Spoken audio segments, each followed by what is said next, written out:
Welcome to Car Review Channel, I'm Tina Pongs. Today is February 21, Tuesday 2023. New this week. Among the cars are the ugliest cars of the 1960s.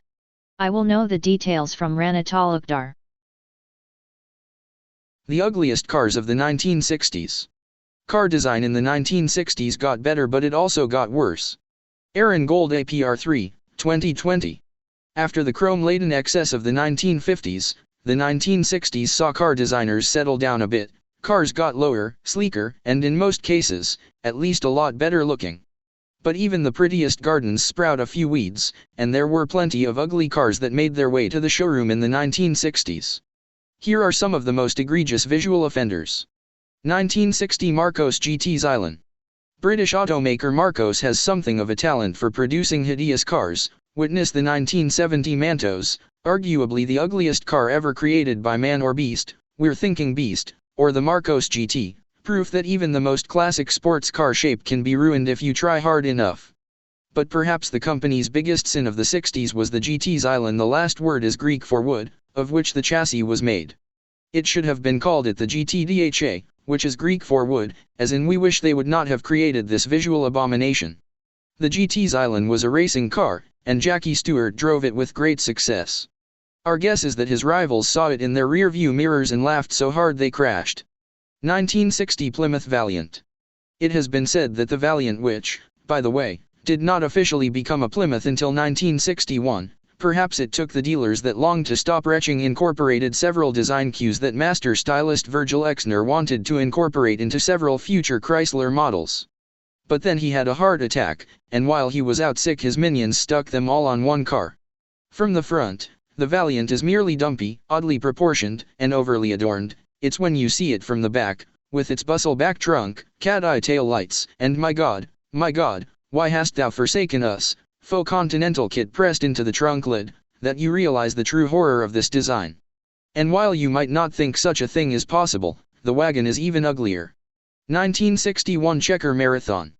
Oh, those poor people of the 1960s. Just when they thought they had put all those awful, blocky, brutalist 1950s styling cues behind them, cars were finally getting lower and sleeker. Along comes Checker to put all that ugliness right back into production in the 1961 Marathon. And if that wasn't bad enough, the car was built with virtually no changes for 22 years.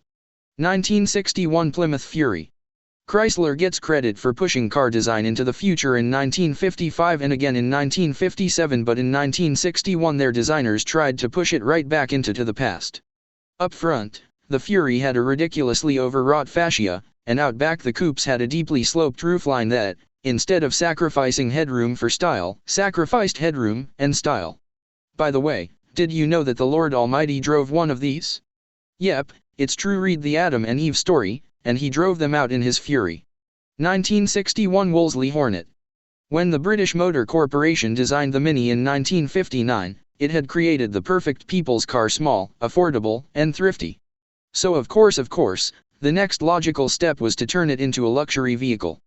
BMC bolted on an upright chrome grille and a trunk with pokey little fins, then glued some wood veneer to the dash, creating the ridiculous little sedan you see here. For a name, well, how about dusting off a moniker that adorned some of the finest British luxury cars of the early 20th century? Because why just ruin a car when you can ruin the reputation of an entire marque as well? One would hope the country that once created the world's largest empire wouldn't be fooled, but it was. The Hornet was a surprisingly strong seller. Perhaps Cadillac should have marketed the Cimarron in England. 1962 Imperial. The early 60s were strange days at Chrysler, and even Imperial, then a standalone marque competing against Cadillac and Chrysler, was not immune. All three of the 62 Imps Custom, Crown, and LE Baron shared the same styling, with standalone headlights, apparently an obsession of designer Virgil Exner, that gave the front end a strangely emaciated look. Out back, the tail light pods looked rather like flashlights bolted to the top of the fins. Yes, fins. Imperial hadn't gotten the memo that they were out of style. While most Chrysler cars switched to unit body construction in 1960, Imperial retained its body-on-frame construction until 1967, giving the cars a boxy, blocky look that, along with the fins, made the car look instantly dated. 1962 Plymouth Fury. If you thought the Fury couldn't get any worse than the 61, well, You were wrong. Chrysler decided that 1962 was the right time to downsize its full-size cars, a move that only came 15 years too early. All shrinking its cars accomplished was shrinking its sales. Get the inside story here. While size mattered, the Fury's oddly creased styling was a big part of the problem. The story goes that when Chrysler gave an early preview at their annual dealer meeting, dealers booed and started throwing things at the stage, and 20 of them gave up their franchises on the spot. Chrysler must have realized it had a turkey on its hands. Plymouth rushed through a conventional restyle of the 63, and sales started to pick up again. 1962 Renault 8. You've seen jokes about cars that look the same coming and going, right? This is where they all started. Renault even put the engine in the back, making it that much harder to guess which end was the front. 1963 Hillman Imp. The Hillman Imp, a British heap that isn't quite a sedan, isn't quite a hatchback, isn't quite a wagon, and isn't even close to attractive. The oddball rear end provided easy access to its minuscule engine, the designers apparently realizing that the Imp would break down with a frequency that was impressive even by British standards. Still, there's no excuse for the Imp's wildly mismatched proportions above and below the beltline. It looks as if the greenhouse for the real car was accidentally grafted onto a 7/8 scale model of the body and chassis. Our guess is that the Imp was originally designed as a front-engine car, but no one told the chassis engineers about the swap, which is the only explanation we can come up with for the permanent squat we see in most Imps. 1964 Lightburn Zeta Sports. Ever wonder why you don't see many Australian-designed cars? Because this is what they look like. This penny dreadful started out as a British design called the Frisky Sprint, which sounds like some sort of sexual Olympic event. The Sprint was first shown at the 1957 Earl's Court Motor Show in London, and Australian washing machine manufacturer Lightburn decided to license it for local manufacture, but not before making design improvements that turned Frisky's futuristic rocket ship shape into a road-going eyesore. And no, before you ask, this is not a pedal car. It actually does have an engine, albeit a tiny 21 HP two-stroke twin. It should come as no surprise that even in a country as big as Oz, Lightburn was only able to sell 48. 1964 Morris 1800. Note to design students, this is why you shouldn't sleep through the lecture on proportion. 1965 Renault 16. The Renault 16 is a car we really ought to revere, because it was the car that introduced the modern interpretation of the hatchback, with a sloped back end and fold-down seats. But did it have to be so French? The 16's greenhouse is just a bit too big, its wheels are a bit too small, and its nose is a bit too low, giving it proportions that, to paraphrase the great Douglas Adams, more or less exactly fail to please the eye.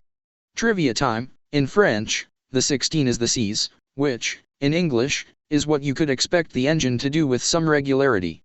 1966 Lotus Europa. Is it a sports car? Is it a delivery van? Is it a pickup truck? We don't know, and apparently neither did Lotus designers.